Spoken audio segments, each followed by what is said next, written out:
في سن معين كده، اول ما البنت تدخله المجتمع كله بيتحول فجأة ل HR جواز. يعني انت ممكن تكوني قاعدة في امان الله، بتاكلي شيبسي، بتتفرجي على مسلسل، تلاقي طنط ما تعرفهاش داخلة عليكي بتقولك ها، مش هنفرح بيكي ولا ايه؟ تفرحي بايه يا طنط؟ انا لسه مخلصة كراينج سيشن من نص ساعة.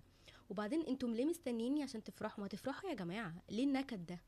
يا مساء الخير، في بودكاست لكي الساعة 7 مع نور كل تلات وخميس. المشكلة ان الناس في مصر بتحسس البنت اول ما تتم 25 بيبقى مكتوب فوقيها كده last chance before expiration date، وبعد ال30 بيستودعوها عند ربنا بقى، خلاص ربنا معاها.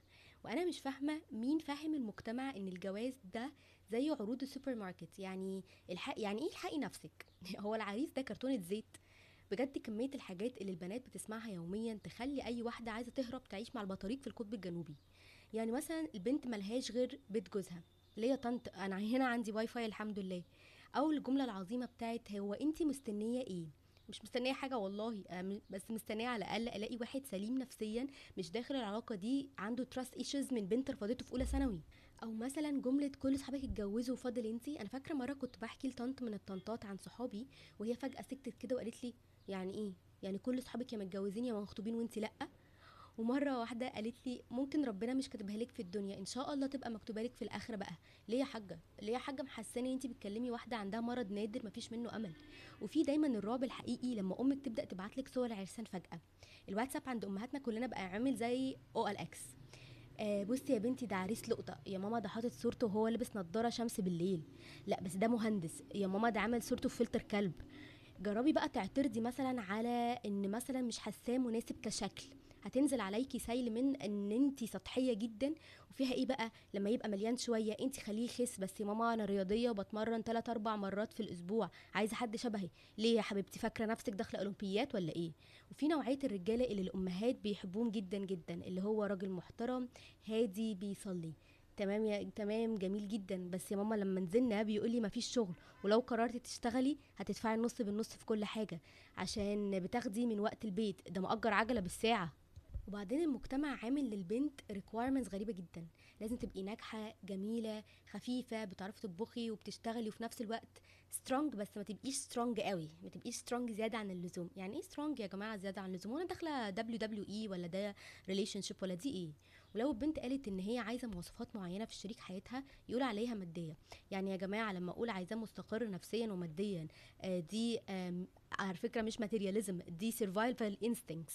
وفي كارثة الجيل الجديد بقى، الولد داخل بيقولك انا عايز واحدة feminine soft girl، واول ما تتكلمي عن حقوقك يقولك لا لا لا لا، ايه النسوية دي؟ ايه الفيمينيزم ده؟ ايه اللي انا شايفه ده؟ لا يا حبيبي دي مش نسوية، دي basic human settings. basic human requirements. واول ما البنت تتجوز فجأة تبقى ارتقت اجتماعيا، تلاقي الناس داخلة تكلمك بنبرة مختلفة. اصل فلانة بقت ست بيت بقى. يا طنط هي اتجوزت مش بقت عضو مجلس إدارة الأمم المتحدة يعني.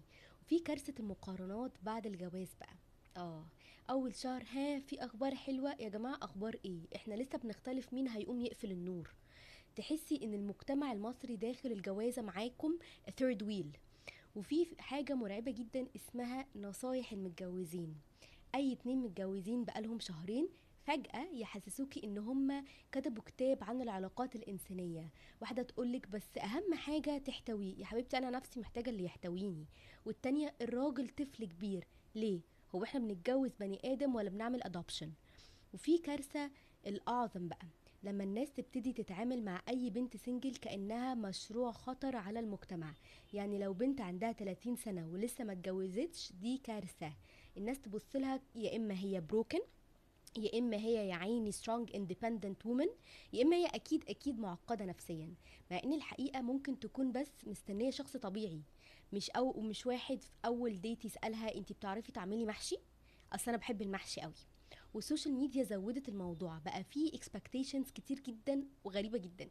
يعني مثلا البنت عايزة combination كده كده كومبو، بتطلب اوردر تقريبا، يبقى جرين فلاج، بروفايدر، emotionally intelligent، funny، طويل، طويل تاني مرة عشان بنحب الطوال، بيطبخ، بيعرف يحتوي، عنده كارير، عنده كاريزما، عنده كار.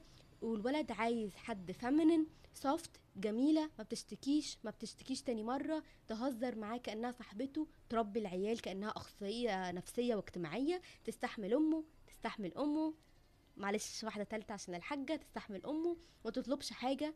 ويا جماعه، انتم عايزين شريك حياه ولا بتطلبوا اونلاين اوردر؟ وفي الاخر كل واحد داخل العلاقة ماسك تشيك ليست، وناسي ان الطرف التاني بني ادم، اصلا بني ادم، هيغلط ويتعب ويبقى عنده مشاكل، ومش مش هيبقى بيرفكت طول الوقت، مستحيل يبقى بيرفكت اصلا. بس يمكن ده اصلا معنى الجواز الحقيقي، انك تلاقي حد مرتاح تكون مش كامل معاه.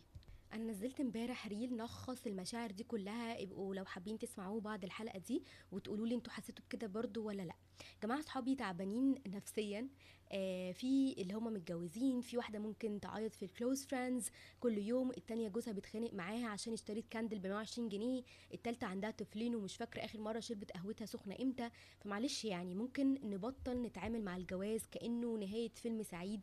اوقات كتير اسعد حاجه ممكن تعمليها لنفسك انك تستني الشخص الصح، تستني بدل ما ترتبطي باي حد وخلاص لمجرد ان المجتمع مستعجل عليكي. في النهايه ربنا يرزق كل بنت بالشخص اللي تحس معاه بالامان، مش الشخص اللي يخليها كل شويه تتشك كل 5 دقايق اللي هو اونلاين ولا لا، ولا بيعمل لها سايلنت تريتمنت ويهدد طنطات علينا. لو وصلتوا لحد هنا شكرا ان انتوا اديتوني مساحه فانت اوت، ولو حاسين انكم حابين تحكوا مواقف عديتوا بيها يا ريت تشاركوها معانا في الكومنتس، وما تنسوش تعملوا سبسكرايب عشان نعرف نتكلم اكتر مع بعض في بودكاست لكي الساعه 7 مع نور كل تلات وخميس.